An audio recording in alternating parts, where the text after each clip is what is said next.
Hello, hobby friends, and welcome to today's episode of Hobby Talk. My name is David Baez, and in today's episode, we are going to dive into the world of Star Wars trading cards. Today's guest is a seasoned collector of the popular cards and longtime overall hobbyist. Here to share more info with us today is Billy Hinton. Billy, welcome to Hobby Talk. What's going on, buddy? Not much. Thanks for having me. Oh, man, I'm really excited about this one. I feel like I'm going to have to start putting some Star Wars money aside by the time we're done with this interview. So it adds up. It's like any of the other stuff right now. It's only gotten higher. Yeah, I could imagine. So why don't we start things off here, Billy, with a little 101 on Star Wars cards. When did it begin, and how it's evolved to current day? Give us a little history on that. Yeah. So, the original movie New Hope came out in 1977. So that's dates back to when Star Wars cards started. Topps has held the main license ever since 1977. Oh, wow. So you had, they had, O-Pee-Chee made some. There was a lot of, overseas brands. There was a brand in Japan, Yamakatsu, which are pretty hard to come by. But everything started back in 1977. At the time, it kind of came about just, I guess, like you could say how a lot of sports cards were. In the 60s, you had the post-serial cards. In 1977, you had the Star Wars Wonder Bread cards. Oh, really? So they had like an insert in the actual bread? Yes. Yeah. So actually, that's awesome. One of them right here. So they. Oh, how cool is that? Kind of got a glare on it there. There you go. Wow. But yeah, so and I don't quote me on it, but I had read somewhere one time that the Wonder Bread cards actually came out prior to the original Top set. And I remember what I was reading one time. I was doing a little research on them, but they said that somebody said that they're believed to have come out, like right before, but right around that time. It's kind of like that 48 Leaf 49 Bowman thing where, they were released in 49, but labeled as 48s type of stuff. But yeah, like a true first series right there. That's awesome. Exactly. Yeah. So in 77, Topps released 4 series in 1977. Series 5 came out in 1978, but it's still for the first movie. Okay. As far as those go, they also had O-Pee-Chee made series 1 through 3. Those are really hard to come by. I mean, O-Pee-Chee, especially 70s in general, is a very difficult product. Yeah. So I think, I actually picked up a 1-pack of 78 O-Pee-Chee, and it was actually from Reed, who used to be our buyer over at BBC. Oh, yeah. So he texted me. He knows I'm a huge Star Wars freak. So every now and then, if he buys a cool collection, I'll get the text with the, hey, do you have one of these yet? So that's actually how I came about that. But that was the only one of those that I've personally come across. I don't think in all my time at, the shop that I've seen any O-Pee-Chee boxes personally. But so they had 5 original series boxes, and for the 1977 movie. In 1980, when Empire Strikes Back came out, they had series 1 through 3. Okay. And then in 1983, with Return of the Jedi, they did 2 series. And I believe O-Pee-Chee did all of those as well. I believe they just did series 1 of 1983, though. Okay. With Return of the Jedi. But ever since then, it's kind of been, I think after the 1980s, there was kind of that lull after the original movies ended. In the early 90s, they got back into it with a set called Star Wars Galaxy, which was all art cards. Okay. And I believe there's 8 series of that. And they spanned over the course of, I think actually Series 8 just came out a couple years ago in 2018. So Series 1 through 7 went from like 93 to early 2000s. And then in 2018, they came back out with it and did Series 8. But that was a pretty popular set. People are very into art cards in Star Wars. But as far as the modern goes, I feel like when you look at it in the big picture, it's progressed kind of the same way sports cards has. You went from where you just had your boxes of 36 packs with, 12 cards or however many cards. You bought a box, you put your set together. The original boxes in 77 to 83, they had stickers in each pack. So that was kind of like your insert set. And then today it's progressed into how you would look at sports cards. There's autographs, there's, movie prop cards, there's pieces. That's what I was about to ask you. Is there like serial numbers and refractors and stuff like that? Yeah, all that stuff. It's just like collecting sports cards in a way. Wow, that's awesome. The game used memorabilia. But Cut a piece none of of those, Obi-Wan's right? robe. Yeah, and they do have they actually have like the movie worn prop pieces. So I guess in a way it's kind of like a jersey card, but Star Wars. So I mean, That is cool. They've figured out everything. Anything you can do to get all those different collectors into it. I like the parallel to sports cards, though.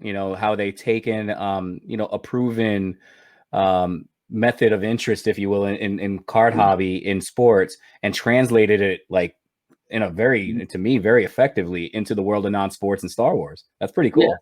Yeah. And I think it's interesting because even when you look at sports cards nowadays, the days of set collectors are kind of a thing of the past.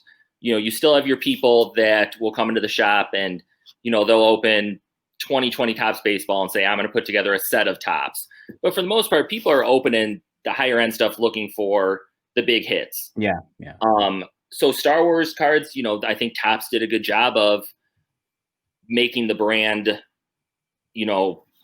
competitive in that sense and attractive to people who are looking for that big hit. Yeah. I think the thing with Star Wars that's different is you do see a lot of set collecting.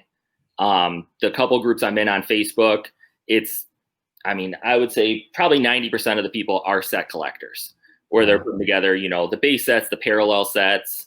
Some of them do the autograph sets. They get really into it. So, I think and correct me if I'm wrong, this is just me shooting from the hip here, but I would say that the lure there is like in baseball, for instance, or any sport, you have the common player, which didn't really have, but like in the world of Star Wars, even the most obscure character, that only had a quick glimpse of like a minute or two in the movie, to a Star Wars fan, that's enough. You're gonna want that. So the movie, I think the lure of even the most obscure character is still there, and that's probably what would make someone want to get the whole set, right? Yeah, no, definitely. I think anybody who has, it seems like the rule of thumb is anybody who had a speaking line is kind of someone who's not a bad auto to pull. When you get the background towns village member, you're kind of like, what is this? But for the most part, but that's the same as when you pull the late inning reliever for the Royals who got called up in August. The guy with the 6 ERA, right? Exactly. Yeah. Too funny. Oh man. So real quick, one more thing. When you were talking about the 101, I was going to ask you. So the releases always, it makes sense. I just want to make sure though that the releases always corresponded with the year of the movie, but in between the years, there wasn't any variation. There wasn't any product per se. It was only the year of the movie, right? I think there was probably some of the oddball stuff. I know in 1980 Burger King did a set. Okay. Handed out cards. Those came in, I think they're 4 or 5 card panels. Okay. So, they came out with those, and like I said, there was a ton of stuff overseas. Obviously with Star Wars being the sensation that it was worldwide, everybody was making some money on it. Yeah. A lot of the overseas stuff, they're hard to come by unless you do a lot of research on it. That's definitely not my expertise as far as, non-US product. Right. But, for the most part, the Topps releases did correspond though with that. Exactly. Okay. Yeah. Gotcha. So why don't we segue then a little bit into you as a collector? How did you begin collecting Star Wars? What was your main focus and why? I've collected ever since I was a kid, and like kind of we talked about before we went on air. I started in sports cards, and and I still do collect sports cards. I never gave up on that, but I think growing up as a kid, I was born in 1988. So when I was real young, that's right when they re-released the Star Wars action figure lines. So that's kind of what got me into Star Wars as a kid, and watching it with my dad growing up. And I never really got into collecting Star Wars. And then when I started working at Baseball Card Exchange, we worked I think it was the Atlantic City National. I don't remember what year was that. That was 2016, 2017. Sounds about right. Yeah. I believe, because every 2 years, and 2020 got canceled. So 2016. And if you've been at the National, you know that those are kind of, they can become very long days, especially when you're in that Thursday, Friday before the weekend hits. Mm-hmm. So I was just kind of, poking around at what we had out, and we had some graded packs of the 1977 cards. And, just being a Star Wars fan and a sports card collector, it was something, I picked them up. And at the time, even PSA slabbed, it was like $20 a pack. Like they weren't expensive. So I just thought it was kind of something cool. Decided to do the 1977, 80, and 83 run of just a slabbed pack, and just kind of that was the goal, and it was just going to end at that. And I met my now wife, and she might be a bigger Star Wars fan than me, honestly. She probably That's awesome. knows more than me about it. But her being into Star Wars, it was kind of one of those things when it came to sports cards, I could talk sports cards and she would be like, oh, that's cool. But like, it wasn't something where she would, I guess, get excited about it. Right. So, when we would talk Star Wars, she would see this stuff, or, I'll think, oh, that's really cool, or see stuff at the shop. And so that kind of segued into it. And then we went to Star Wars Celebration in 2019, which is kind of like, I guess, like the big Comic-Con you could call for Star Wars. And it was in Chicago, so we figured why not go and check it out. Yeah. And it actually, what really got me into the collecting was I got kind of into the like signed photos and different pieces from the movies, scenes and stuff like that signed by the actors. And then I joined a group on Facebook, and then I found out about this Top Star Wars group, and it just kind of spiraled from there. So, and away it went. Yeah, exactly. And you know how it is in the hobby. Once you get into some of those groups, it's like you're competing to be with everybody else. So I'm in a unopened black hole that I don't think I'll ever get out of. Yeah, I think a lot of people are right now, right? But kind of like I mentioned before we went live earlier, probably as far as the newer stuff, I mean, it's probably been the last year to year and a half that I've really gotten into it. And I think a part of that was just because the modern market was getting so crazy as far as prices. I mean, even before COVID hit, once COVID hit, everything's just gone berserk as far as pricing. But even before that, you were starting to see the rise in product from the Mahomes and the Lucas and that type of stuff, that a lot of the sports product, it was just getting to a point where I wasn't enjoying it as much opening it, because the box prices were going up, and the hits were there, but they were few and far between. So you kind of felt like you were fighting a losing battle, I guess, a lot of times, especially for somebody, I've always been a collector, so I've never been a seller that much. Mm-hmm. So it just kind of got to a point where I was looking for something that I enjoyed more. And the Star Wars stuff was something that I could buy, and, if I didn't get my money back, I still enjoyed it. Yeah. So that's kind of what got me. That's key when you're in the hobby. And I love the connection you have with your now wife with it as well. There's a lot of, you're still in the world of cards, mm-hmm. A movie and a genre that you love. Yeah. And it has the modern element of, that we were just talking about earlier. So that's to me, that's a perfect recipe right there. Yeah, no, definitely. Yeah. So it's, it's been a really enjoyable hobby. And, I think like anything, I know you're in the vintage wax group, when you get around the right group of people who all have a passion for something, it definitely makes you enjoy it more. Absolutely. So I think that's kind of what stemmed the Star Wars collecting. So let's talk a little bit about the Star Wars cards themselves. In particular, I was very curious, and I'm always curious when I talk about, segments of the hobby that I'm not so well versed in. So in this one, I'm curious, what are some of the rarest, more sought after cards, Star Wars cards that are in the hobby right now? I think as far as stuff right now, the biggest cards are always going to be your original trilogy actors. Okay.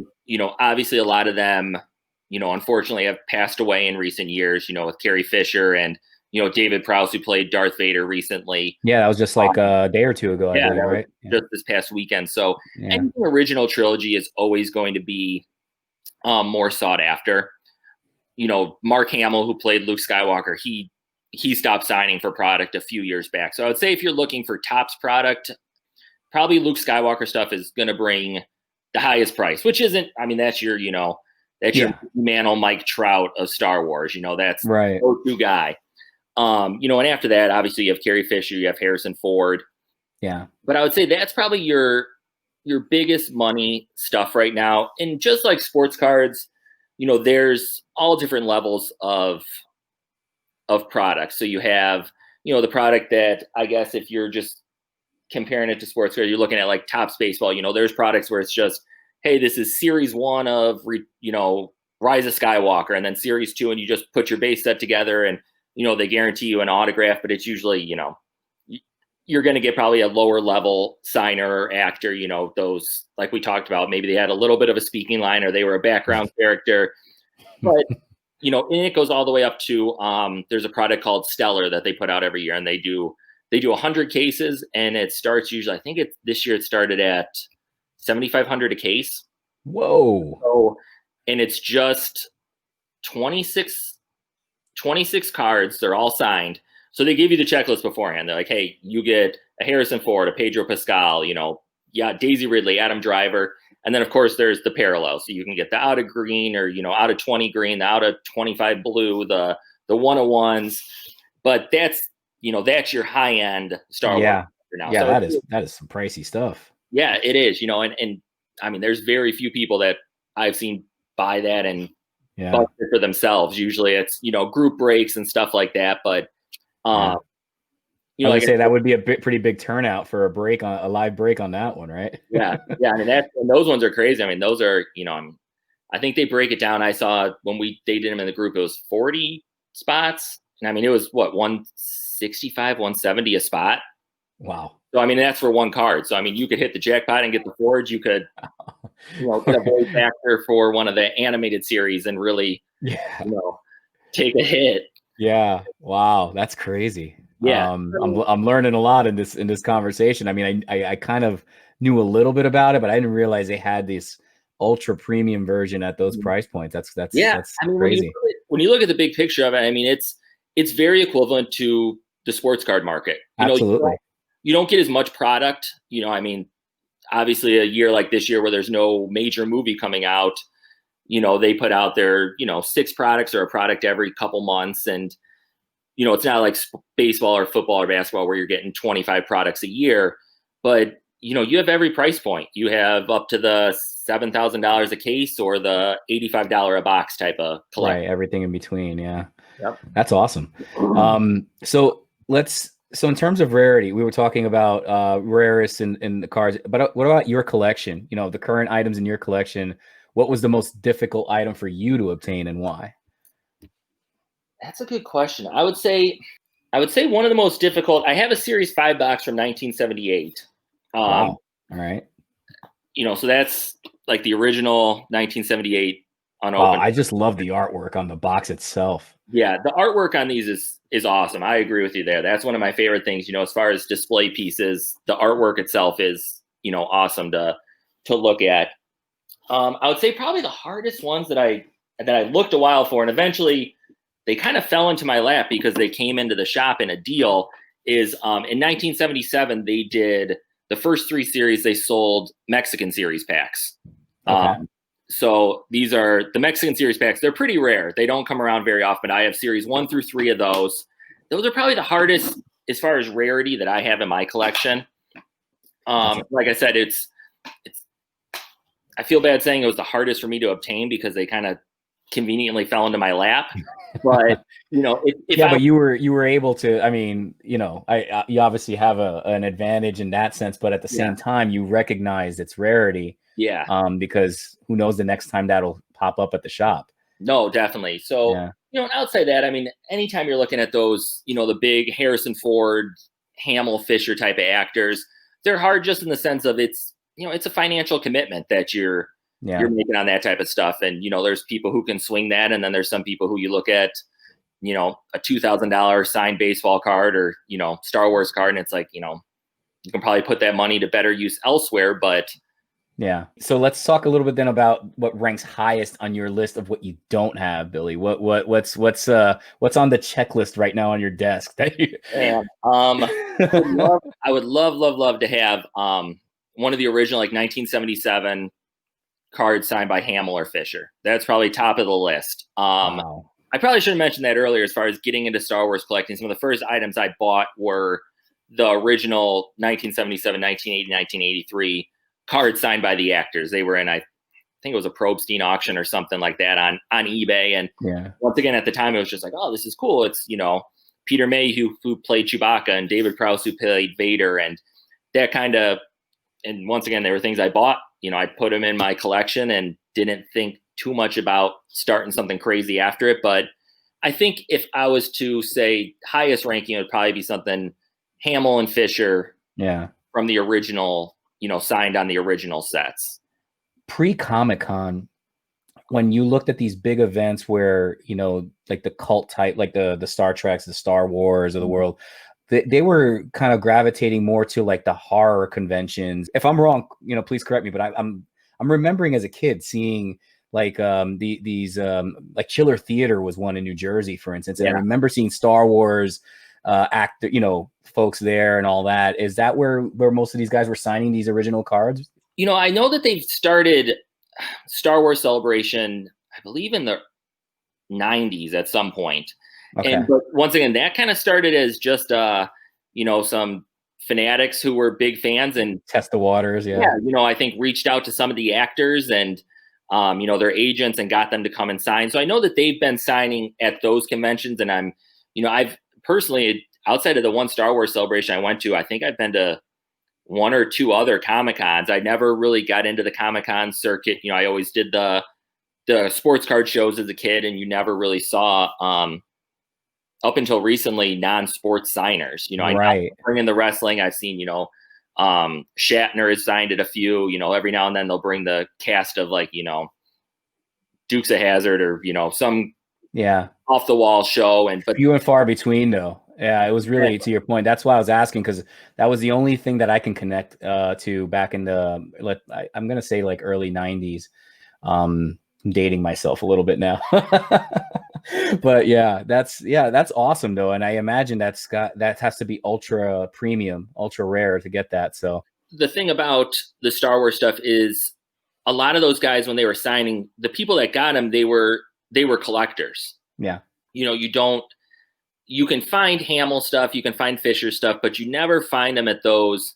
You're always paying top dollar for them, for the most part, whereas, you could find, Pete Rose, I guess, isn't probably the best example because of his history in the sport, but, you can find people who do Pete Rose deals where they're pumping out, a couple thousand items every time the guy sits down and grabs a pen. So you didn't really see those signings for, Fisher and Hamill and Ford. And I think just until recently, I don't think Ford did any signings. And then the one group online, they got him to do, I think he's done 2 or 3 signings with them, but I think he's $850 an autograph starting. An autograph? Yeah, per autograph. Whoa. Yeah, I know. It's man. So, those guys, I think they really missed probably the time frame where they were signing just thousands upon thousands of items. I think they all have pretty smart agents who protected their signature and, value pretty well. Yeah, that's a good point. So we kind of touched on it a little bit, and I get the feeling I know the answer to this, but I wanted to get kind of a more in-depth approach here, or your feedback rather, on your take on the 2020 hobby as it pertains to the world of Star Wars cards. I imagine it's a higher demand. What's your current take and how has COVID affected it? Yeah, I'm actually, that's the route I was just going to go. Was COVID's definitely had an impact on it.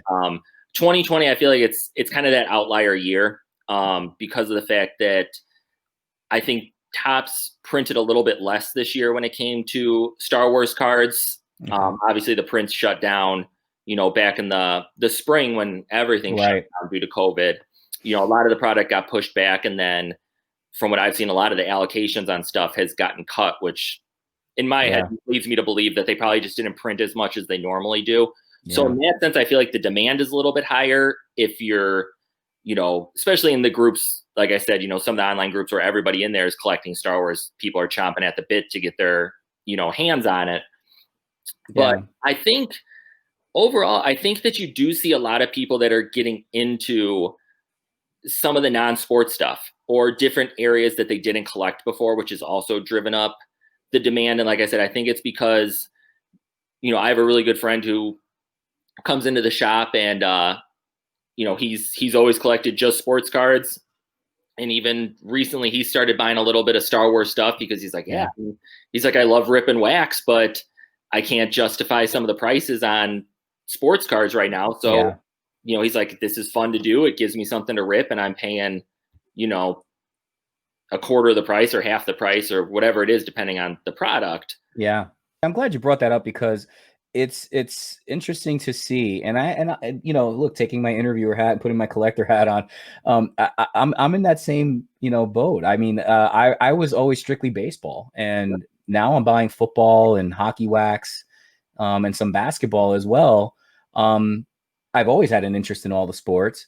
But I think a lot of it is COVID era, really. It's just part of it is some of the things I enjoy have gone up exponentially, and I don't want to necessarily rip them anymore. But another thing is just kind of expanding my collecting focus as a result of really time. If you want to think about it, it's just being able to invest a little bit more, get more knowledgeable on a certain topic or a certain type of product, and feeling okay with pulling the trigger on it. Yeah. I mean, I think you're in the same boat as a lot of people. I think a lot of people have kind of diversified, their collections this year. They've added stuff that they didn't normally do. I mean, I was out at the store the other day and bought hockey cards. I don't think I've ever bought hockey cards in my life, but it was the only thing I could find. And I was like, I just feel like opening something. Try pronouncing some of the last names. I literally got home, I opened, I was like, what did I do this for? Like, I don't know any of these guys. But, you're like Googling.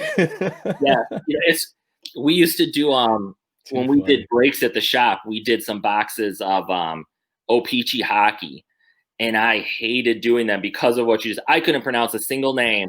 It would always crack me up because some of the breaks we do, you'd have like 10 viewers, 15 viewers. We'd do hockey, and there'd be like 40 because everybody in there is just making fun of how I'm trying to pronounce these names to kind of point where I'm just like breezing through it, be like, oh, a Gretzky. Yeah.